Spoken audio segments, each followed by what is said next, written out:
In today's video, I'm going to be showing you how I made these cute pinstriped and textured mini meringues. They are crispy on the outside and perfectly chewy on the inside, and can be used as decorations on cakes, in desserts, or just to be eaten as they are.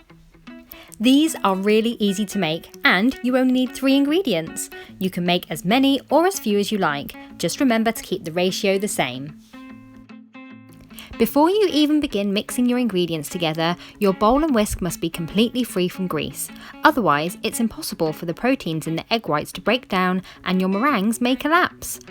You can use something like vinegar or lemon juice on a piece of kitchen towel and wipe all around, making sure that you get every last spoke. Now everything is cleaned, I'm going to start off by separating my eggs. We only need the whites, so be careful not to get any yolk in them, as, like grease, it will deflate your meringues. There are lots of different methods, but I'm happy using the classic method of using the shells to hold the yolk while I tip out the white. It's handy if you do this in a separate bowl or glass, so if you do get yolk in it, you won't sabotage the whole batch. Weigh as you go, as you'll need to double the final number to work out the weight of your sugar. Now, pop onto the stand mixer and begin whisking on a low to medium setting. You will start to see small bubbles forming. Keep whisking and these will continue building until we get soft peaks and a nice structure.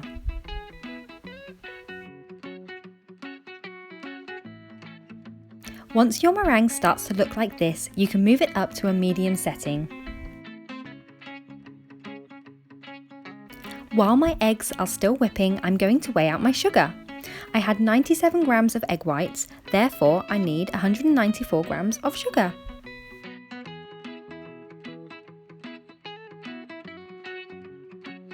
Perfect! Now let's check on our egg whites.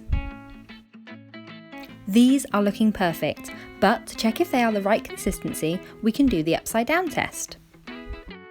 Remove the bowl and start to tip. If it stays where it is, it's perfect, but be careful, if you haven't whipped it enough, you'll be losing your mixture all over the side.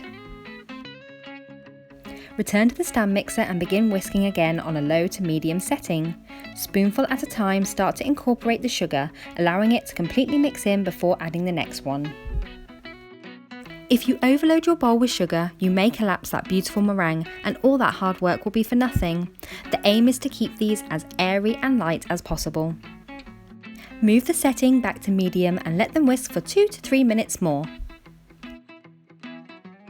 To test if the sugar has completely dissolved, stop the mixer and take a small amount between your fingers and rub together. If you can still feel the sugar grains, continue to whisk for another 1 to 2 minutes.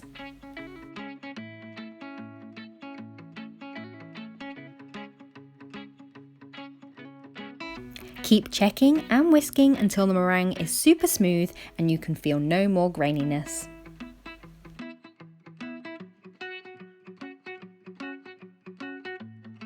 Lastly, add in your vanilla extract and mix for 30 seconds just to make sure it is fully incorporated.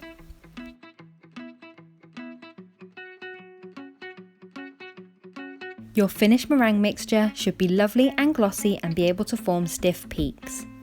Tap off the whisk and then we can begin piping and striping. When using piping bags, if you wish to use more than one nozzle with the same mixture, these couplers are very handy indeed. These come in 2 parts and allow you to change the tip with ease. I'm going to be using 2 different tips today. For the textured meringues, I'm using a French tip, and for the striped meringues, I'm using a round tip. Place your chosen tip on the outside of the bag and then screw on the second part of the coupler to secure it in place. When you wish to change your tip, simply unscrew, remove one tip and place the other on top. For the striped meringues, I'm simply painting on thick lines of food colour straight onto my piping bag. Make sure it is a gel or paste food dye, as we want the colour to really show through on our meringues. Space them out evenly and not too close together. Once you've worked all the way around, place into a glass like so it makes it a lot easier to fill with the meringue mixture.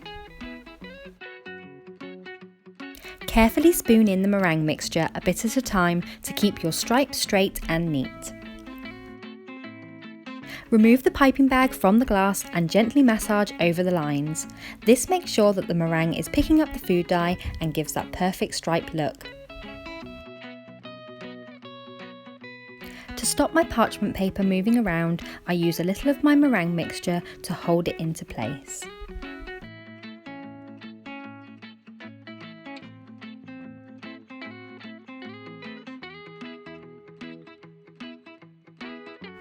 To begin piping your mini meringues, place your bag at a 90-degree angle about 1 centimetre away from the parchment paper. Gently squeeze, and once a small amount has touched the paper, stop squeezing and lift up the piping bag. Remember to keep your piping bag straight when doing this, and the peaks will flick over naturally. You may not see much food colour in your first few meringues. Don't panic, just keep piping and it will become more noticeable as you go along. Keep piping until you've used up all your mixture.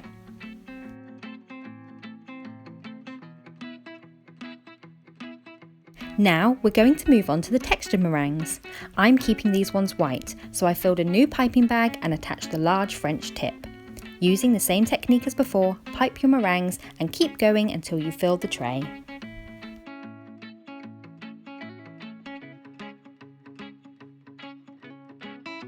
Now they are all piped, we're going to pop them in a preheated oven on 100 degrees Celsius for around 40 minutes.